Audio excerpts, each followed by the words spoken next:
욥기 6장 28절부터 30절까지입니다. 이제 너희가 나를 향하여 보기를 원하노라. 내가 너희를 대면하여 결코 거짓말하지 아니하리라.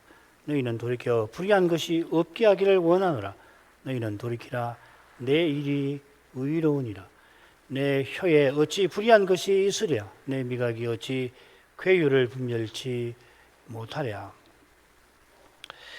욥은 친구들이 위로와 조문을 위하여 방문한 그 7일 동안 친구들의 변해가는 시선에서 자신의 탄식에 자신을 여호와 경외에서 떠난 자로 취급하는 그들의 태도에서 극심한 고통과 깊은 좌절을 맛보았던 것 같습니다.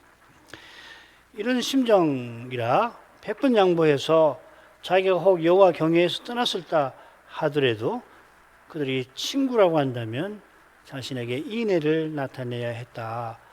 친구들을 책망합니다. 인애를 나타내지 아니한 친구들은 당연히 욥에게 성실치 아니합니다. 이 성실치 아니한다는 말이 시편 73편에 나온다고 했죠. 시인이 하나님의 아들들에게 괴유를 행할 뻔한 것을 가리켰습니다. 이 성실치 않다는 이 한글 개역의 번역이 14절에 인애를 나타내지 아니하는 태도에 비추어 참 좋은 번역 같습니다. 흔히 인애 그리고 성실을 중언법이라고 그러죠. 헨리아디스라고 하는 거죠. 하나의 사물을 둘로 표시하는 건데 뗄래야 뗄 수 없는 둘이 밀접하게 붙어 있는데 과연 언약의 성실해야 언약의 사랑을 드러내는 거고 특히 언약을 이루신 하나님의 사랑을 맛보니가 친구와 형제에게 그리 하는 겁니다. 신자가 잔인할 수가 없어요. 세 친구는 의로운 욥을 언약 저버린 죄인으로 취급하면서 끔찍한 재앙당하는 이 욥을 잔인하게 대하고 있습니다. 욥은 친구들이 이런 심정과 태도를 보이는 그 근원적인 이유를 이달라 끝에서 제시하고 있습니다. 14절부터 21절 그 대목입니다. 너희도 허망한 자라 너희가 두려운 일을 본즉 겁내는구나.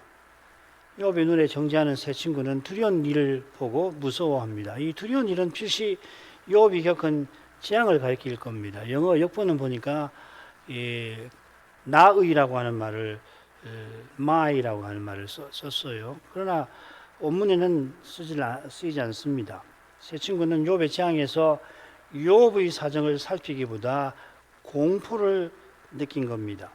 전도자가 초상집에 가는 것이 잔치집 가는 것보다 낫다고 교훈하는데 그건 육의 몸을 가진 우리 인생이 이 썩는 문제에 휩싸여서 초상집 가는 것을 꺼리는 현실을 꼬집는 거겠죠.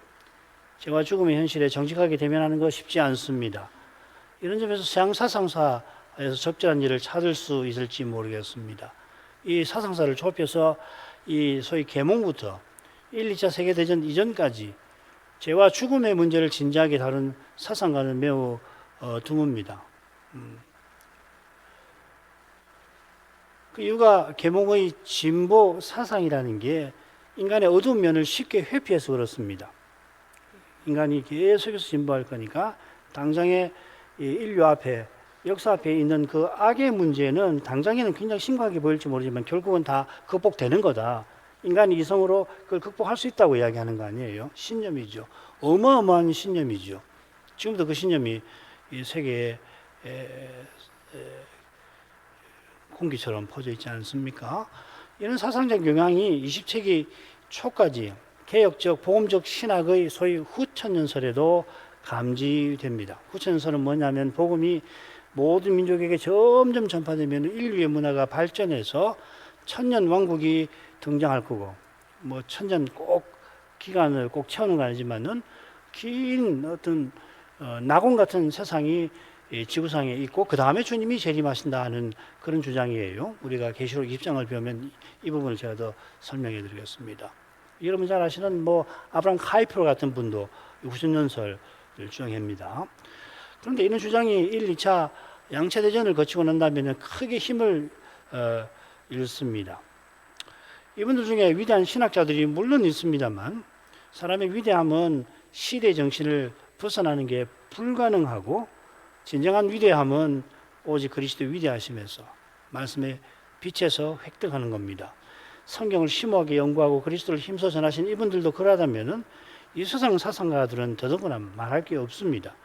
아무도 육의 몸에 썩는 문제에서 벗어날 수 없듯이 스스로는 죄와 죽음의 현실을 정직하게 대면하지 못합니다. 이게 바로 죽기를 무서워함으로 평생 매여 종로로 타는 모든 자, 히브리서 2장 15절에 나오는 그 위대한 표현이 가리키는 진실일 겁니다. 이런 건 성경 아니고서는 어디서 배울 수 있을까요? 이 두려움에서 벗어나는 길은 오직 그리스도 안에서 모든 죄 사함 받는 그 믿음에, 좀 더 정확하게는 죄인을 위하여 자기 아들을 아끼지 않고 버리신 하늘아버지의 그 거룩한 사랑이 있는 겁니다. 그리스도를 믿는 믿음은 이 아버지의 사랑을 맛보는 유일한 방도죠. 이 믿음은 그리스도가 아버지를 자기 형제들에게 선포하시는 그 사역을 통하여서 발생하고 견고해 줍니다.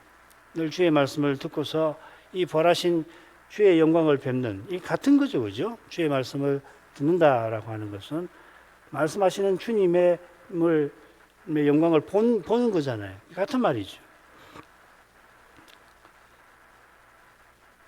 그 교회만, 신자만 죄와 죽음의 현실을 정직하게 대면할 수 있습니다. 장차 주와 같아지게 하실 약속을 믿는 믿음이 심판의 두려움을 이기는 것입니다. 친구들이 두려운 일을 보고 겁내는 것은 자기네 신학의 울타리 안에 갇혀서 욥과 같은 재앙을 당하지 않으려 하는 겁니다. 그들의 신학에 따르면 사람이 재앙당하는 것은 당연히 죄를 지었기 때문이니까 새 친구는 믿음의 길에서 고난받는 일을 잘 알지 못하는 분들 같아요. 그런 일을 전혀 모를 리 없을 테지만은, 왜냐하면 계시에서 접했을 테니까 그런 일을 제대로 경험한 적은 없어 보입니다. 이들은 아마도 욥처럼 부족장이나 왕의 신분 같은데, 같은 신분에서도 욥이 죄의 문제와 씨름한 것 같이 악에서 떠났다라고 하는 표현을 제가 그런 뜻으로 말씀드렸죠.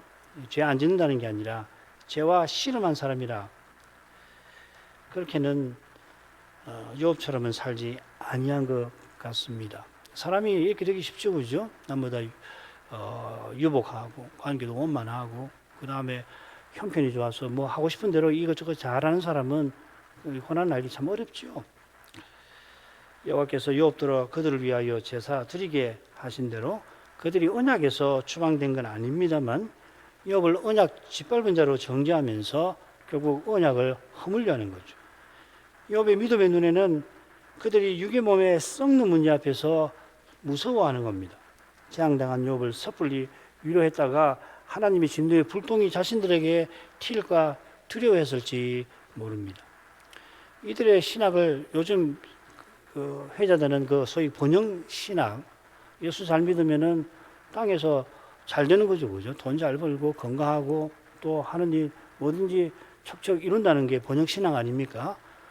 번영 신학이라고 단정할 만큼 아직은 아닙니다만, 육의 몸에 썩고 부끄럽고 약한 문제에서 남보다 조금 나은 그 사실 자체가 곧 하나님의 복이라고 생각하는 데서 과히 벗어나지 못한 것 같습니다.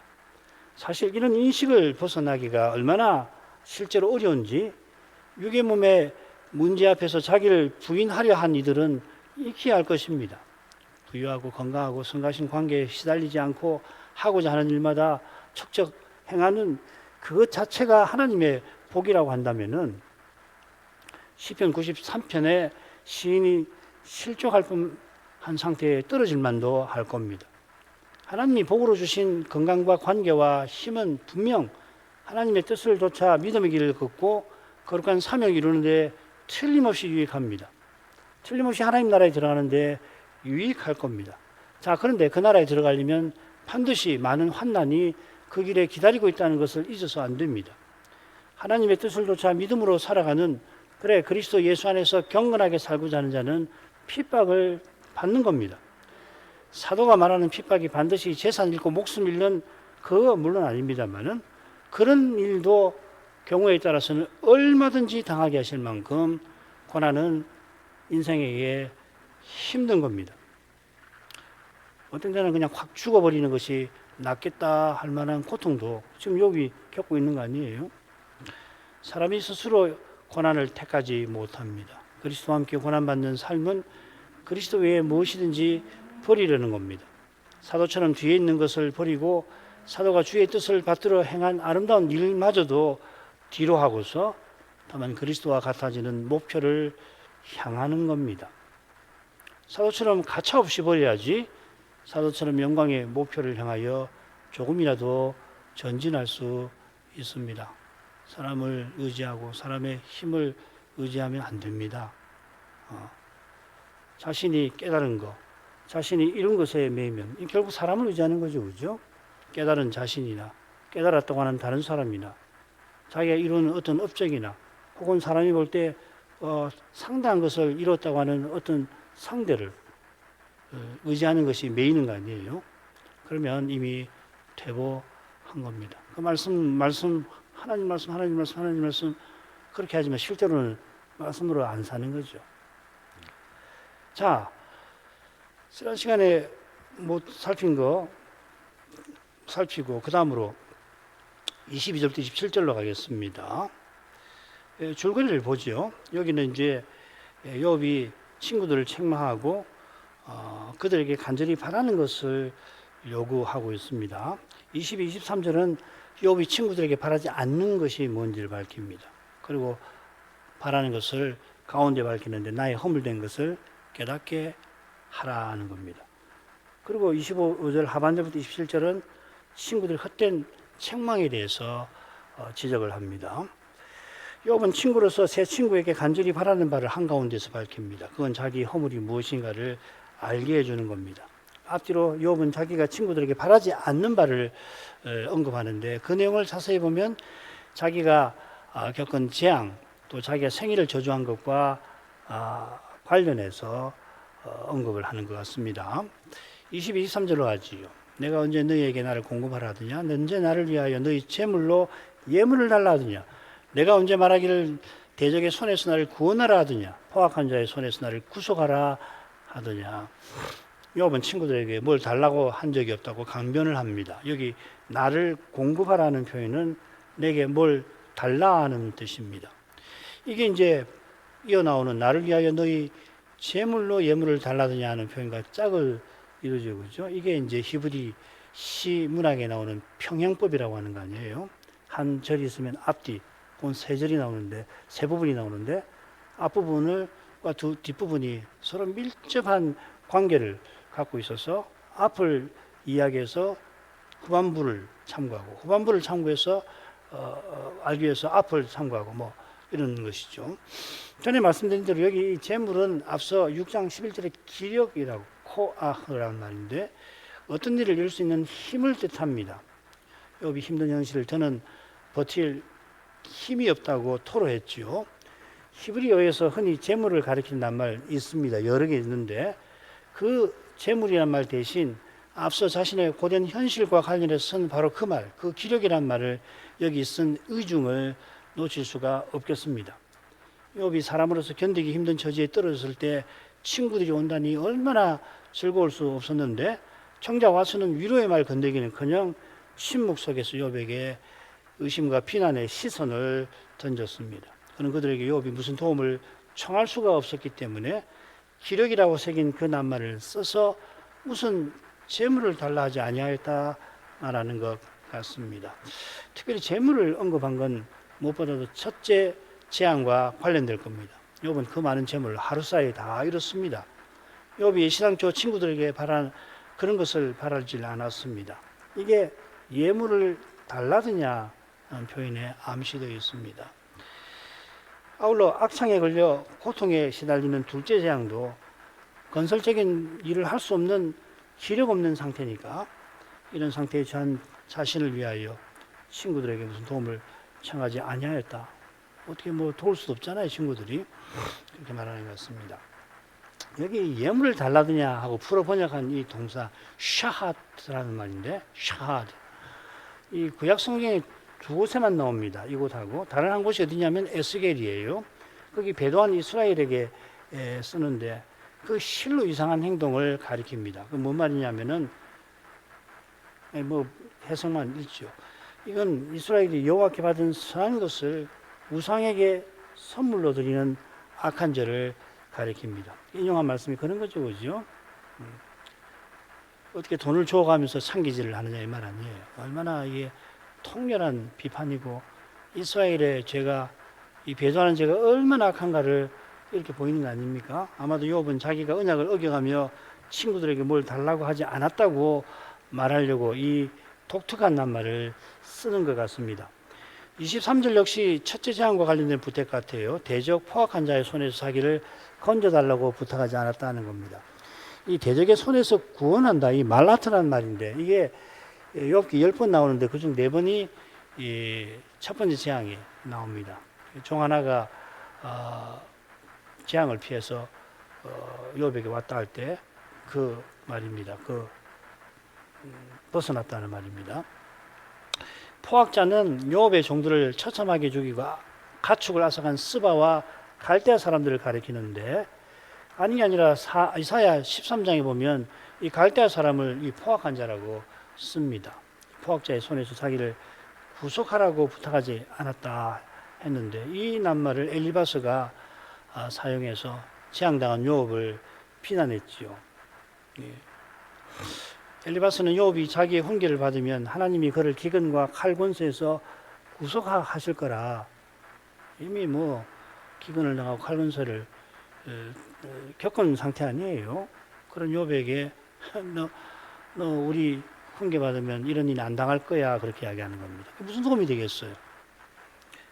사실은 진정을 하는 말이 아니고 너 그래서 이 기근과 칼 권세에 당한 거 아니냐 이 말이죠. 엘리바스의 말대로 오직 하나님만 구속하실 그런 곤경에 찬 욥은 엘리바스에게 아무런 사람에게 도움을 구하지 아니하였습니다. 그 다음으로 가죠. 내게 가르쳐서 나의 허물된 것을 깨닫게 하라. 내가 잠잠하리라. 옳은 말은 어찌 그리 유력한지. 이 원문 배열을 해보면은 이 잠잠하라는 말이 가운데 나와요. 그래서 앞뒤로 다 걸린다 이 말입니다. 24절 말씀은요. 뭐 복잡한 문제 아닙니다. 넘어가죠. 먼저 욥은 엘리바스의 훈계가 참된 가르침이라고 생각하지 않는 거죠. 새 친구가 자기를 참으로 위로하려는 심정에서 만에 안에 자기가 하나님 경외에서 떠났더라도 인내를 베푸는 자기를 불쌍히 여기는 태도로 대했더라면 욥이 그들이 단단히 오해해도 그들을 이해하는 태도로 그들의 말을 기꺼이 받았을 겁니다. 그들이 욥의 끔찍한 모습에 두려워서 7일 동안 침묵할 때 보였던 그 태도와 시선에 욥이 이미 괴로웠고 그 괴로운 나머지 자기 생애를 저주할 때 엘리바스가 훈계를 통해서 극심한 고통과 좌절과 낙담을 안겨주었던 겁니다.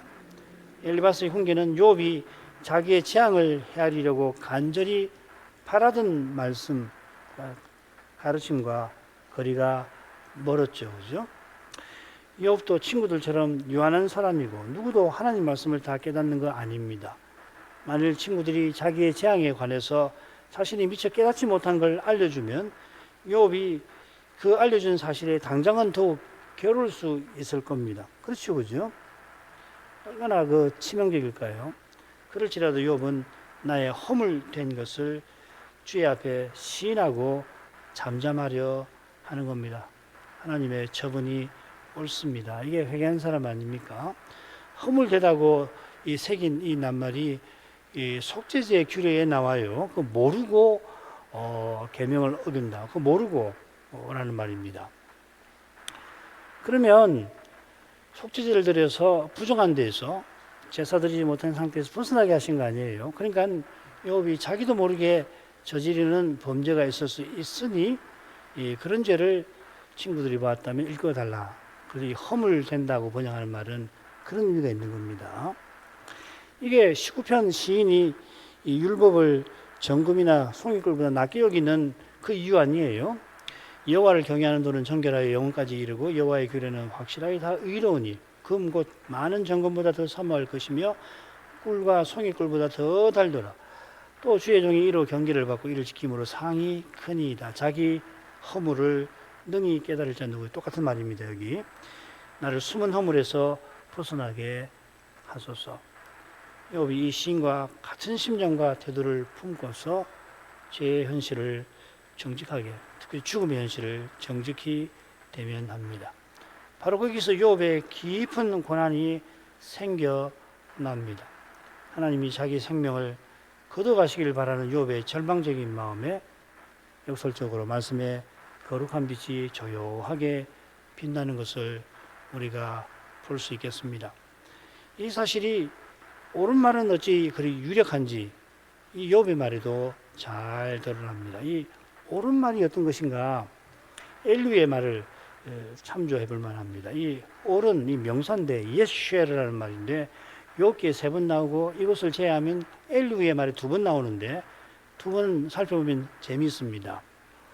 엘리후가 욥을 책망하면서 자기 마음이 정직하다 강조합니다. 여기서 예슈를 이렇게 정직함이라고 번역했습니다.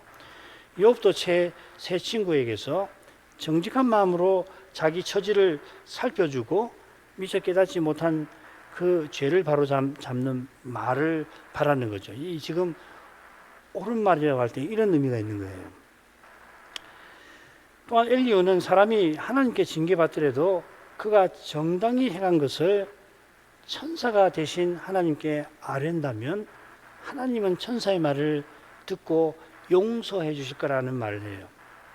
이 경우도 징계받는 현실과 관련되어 있고 징계받는 현실에서 벗어나는 길로서 옳은 행위를 말하고 있죠. 지금 욥이 옳은 말이라고 할 때에 어떤 의미냐면 자기가 징계받는 이유를 알게 하는 말씀을 표시한다는 것을 이 용리를 통해서 더 분명하게 알 수가 있겠습니다.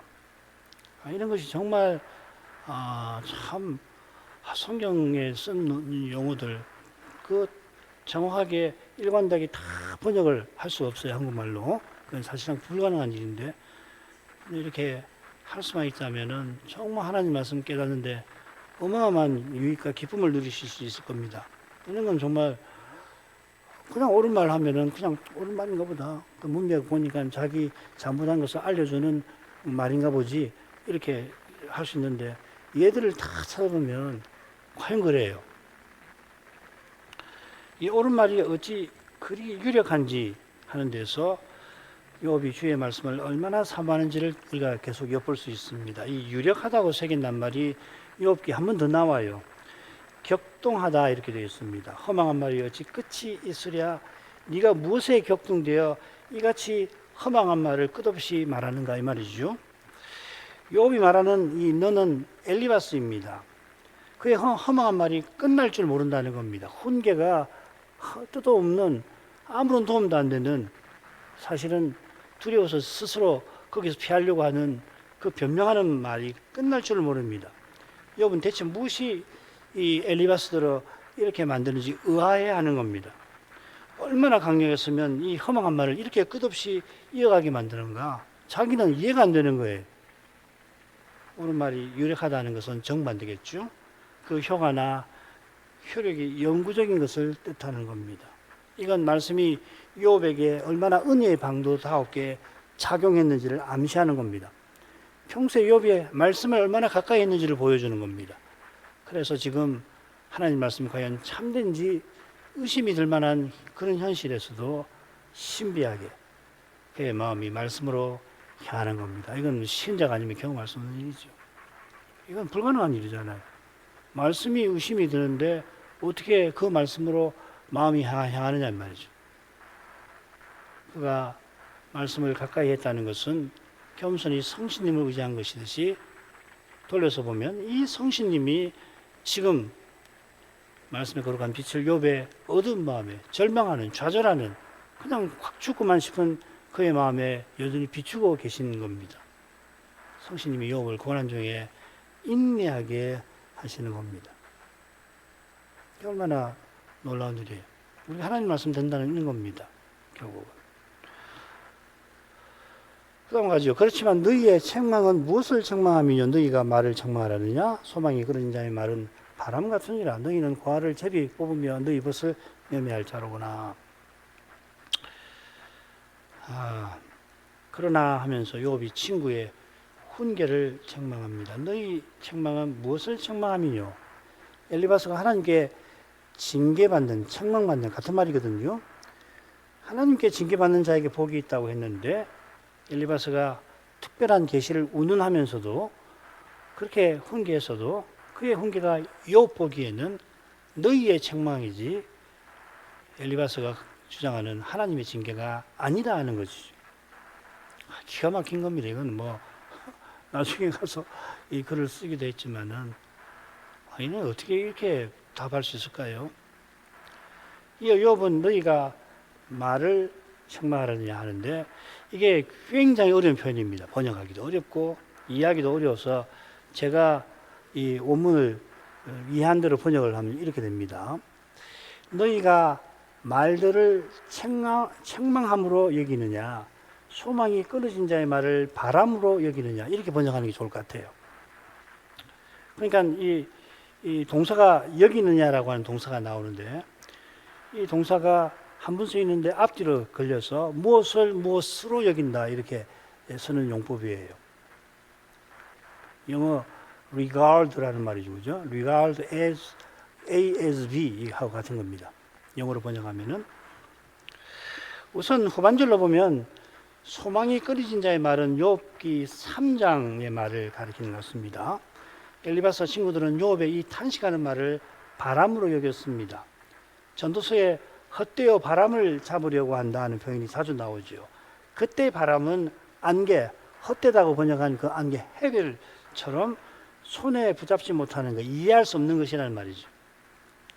엘리바스 친구들은 탄식하는 욥의 심령과 처지를 살피지 않고 욥의 그 탄식하는 말, 욥으로서는 가장 생생한, 손으로 만진 현실보다 더 생생한 그 말을 허망한 말로, 바람 같은 말로 여겼다는 겁니다. 그러니까 얼마나 욥의 처지를 헤아리지 않고 자기에게 갇혀 있는 거예요. 엘리바스 세 친구는. 그 왜 그러냐면 두려움 때문에 그렇다는 거죠. 그죠? 제가 사실 그 부분을 충분히 묵상을 못해서 좀 아쉽습니다. 여러분 돌아가셔서 이 두려움 때문에 그러는 거구나 하는 이걸 묵상하시고 교훈을 많이 얻으시면 좋겠습니다. 어마어마한 말씀 같아요. 그것도 인간 심리를 이해하는 데 있어서 특별히 이런 내용을 참조해서 말들을 책망함으로 여기는 것이 뭔가 생각해 보죠. 그러면 이 말들, 이 낱말들이라고 됩니다. words인데 누구의 말인지를 생각해야겠죠. 친구들의 말들이라면은 엘리바스가 인애와 성실이 아니라 그저 말로서 욥을 책망하는 것을 가리킬 겁니다.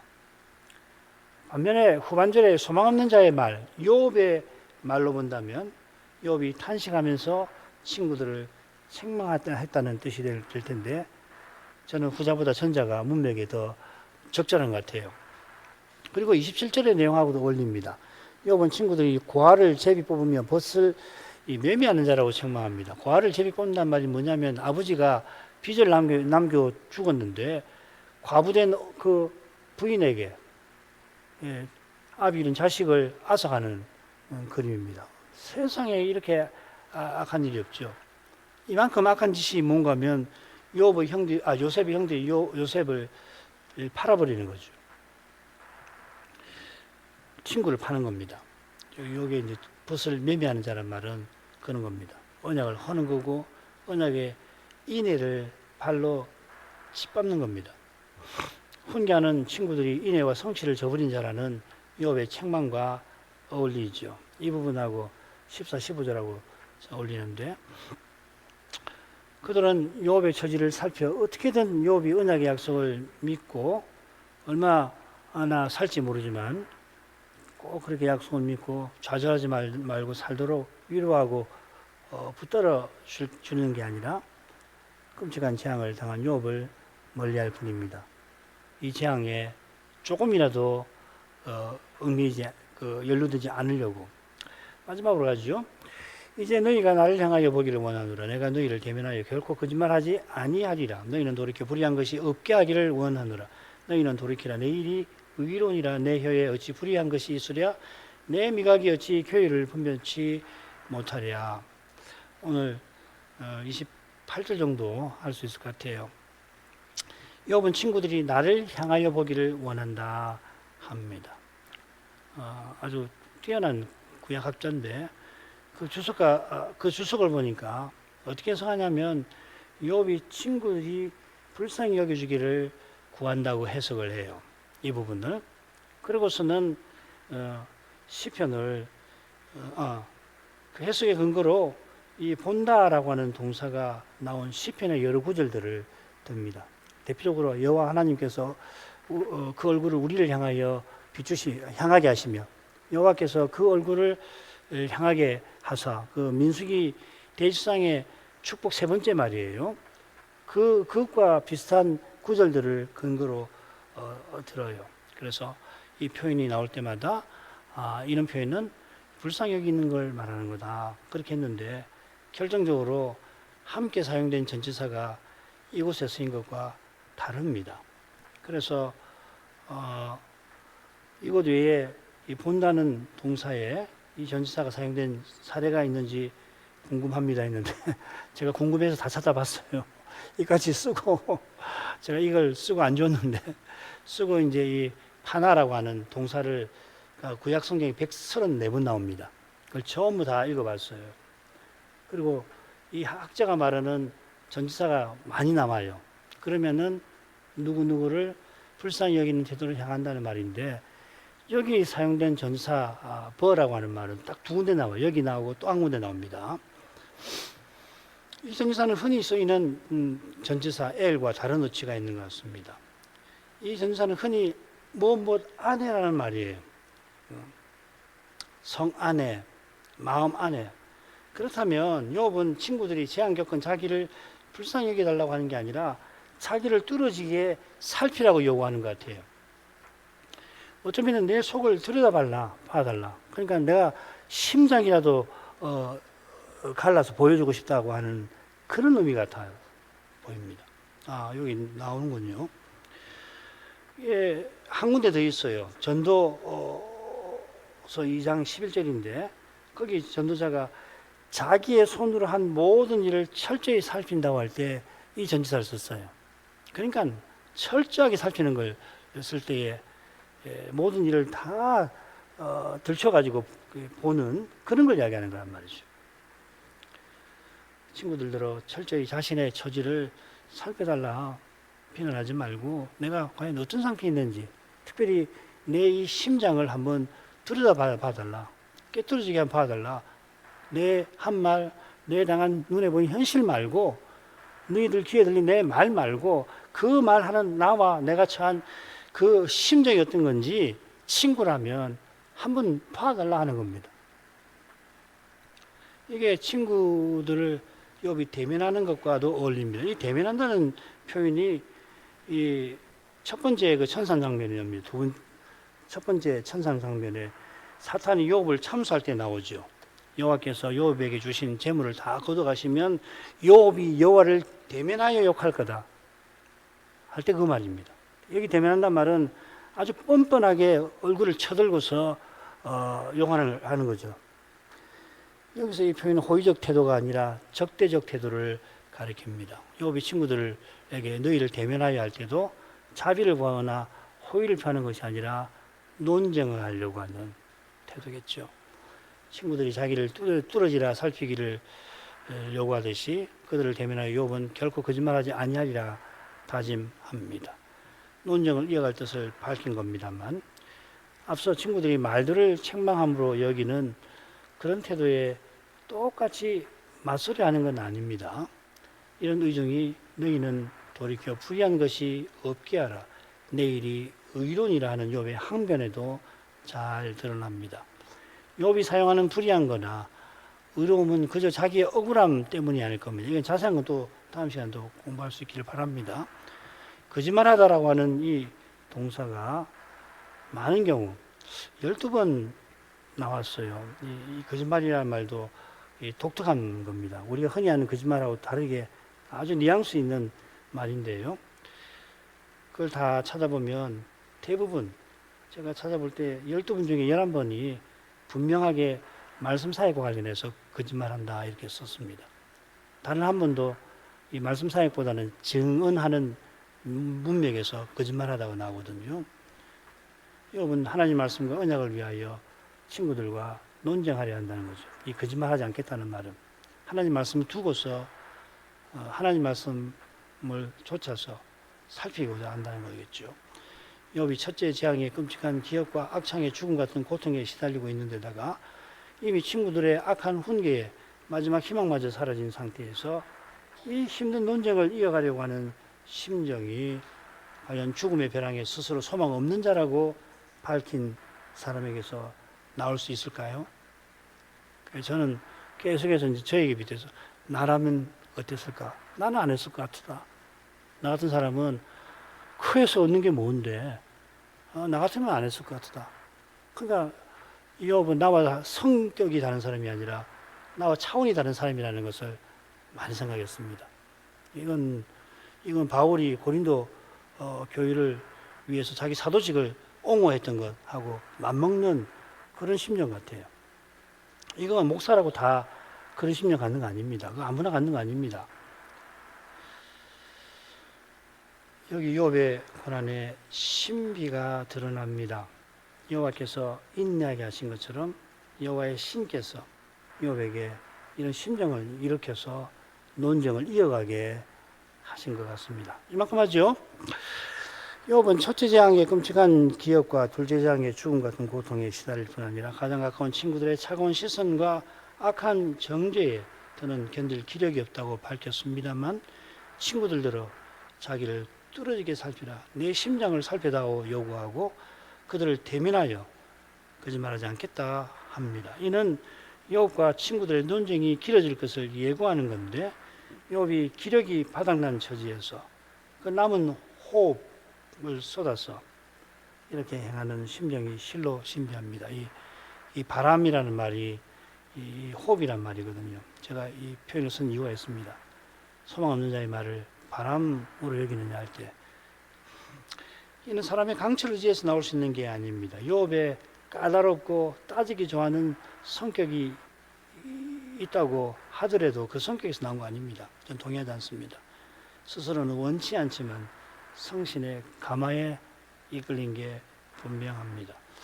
여호와께서 욥의 고난과 인내를 통하여 위대한 구원을 이루려 하신 이것을 욥기에서 붙잡아야 할 겁니다. 구원의 신비가 고난이 영광을 이룬다는 사도의 교훈에서 신비하게 드러납니다.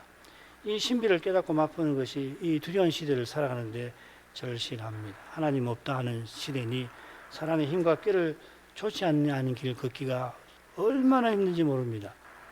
이런 은혜를 우리가 구하겠습니다.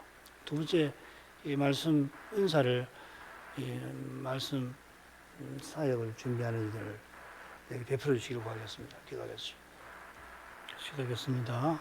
자비하신 아버지, 이 밤에도 일바서에 대한 욥의 응답에서 주의 말씀과 교훈을 조금이지만 살필 수 있게 해주셔서 감사드립니다.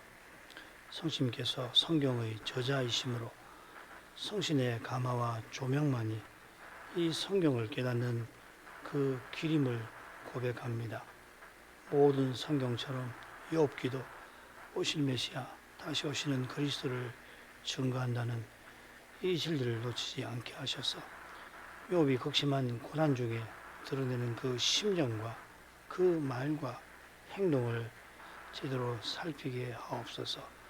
자비하신 아버지여, 욥이 친구들의 훈계를 듣고 그들이 하나님의 징계를 말하지만 실은 사람의 책망을 자기에게 쏟아붓는 것을 알고 그 책망에 더욱 고난, 고통에 시달리게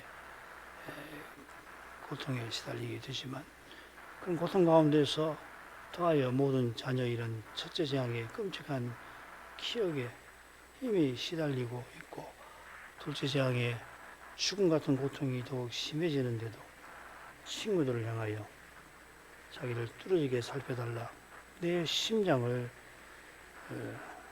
갈라서라도 내 마음이 어떤지 살펴달라고 그들을 대면하여 내가 거짓말하지 아니하리라 논쟁을 이어갈 뜻을 밝혔습니다. 그가 받은 재앙이 우리 범인이 받을 수 있는 것이 아닐 뿐 아니라 그가 재앙과 훈계로 받은 고난도 연약한 인생은 욥이라도 스스로 견딜 수 없는 것이라 그가 이미 토로하였습니다. 더는 견딜 기력이 남지 않고 이런 자신을 친구들이 언약 인애로 대하지 않을 뿐 아니라 그들이 자신에게 성실치 못하다고 지적하였습니다마는 사람 눈에는 이 친구들과 논쟁 벌이는 이거에 욥의 고통을 조금이라도 감해주질 못하고 오히려 그 고통을 더 심하게 할 뿐일 텐데 친구들이 자신을 괴롭히는 원인에 관하여 조금이라도 도움 되는 말씀을 친구들이 공급하지 못하고 오히려 말씀을 빙자하면서 사람의 훈계로 결국 자신의 두려움을 떨치려 했던 것임을 욥은 잘 알았습니다. 사정이 이런데도 욥이 거짓말하지 않겠다 하면서 자기가 의로운 사실을 친구들에게 알리려 하는 이것은 사사로운 자기 이해에 얽매인 게 아니라 놀랍게도 그가 곧 죽어갈 처지면서도 마지막 순간까지 마지막 호흡까지도 하나님 나라를 위해서 쓰려는 그런 심정에서 그리한 줄로 생각합니다. 아버지의 이런 심정은 성신의 감화로 말미암은 거고 하나님께서 친히 선한 일에 욥의 이 고난과 인내를 쓰시려 함인 것을 더욱 깨닫게 하옵소서. 하나님께서 오실 메시아를 보내어 구원 이루려 하신 것처럼 다시 오시는 그리스도를 바라보게 하셔서 그리스도와 같아지게 하시는 저 목표로 나아가게 하시는 이것을 이날에도 생각합니다. 그리스도와 같이 신령한 몸을 덧입게 하시는 그날을 참으로 소망할 줄 알게 하셔서 이 육의 몸에 썩고 부끄럽고 약한 그 문제들 오직 그리스도의 은혜로 해결하면서 하루를 살아가게 해 주옵소서. 예수님 이름으로 기도합니다. 아멘.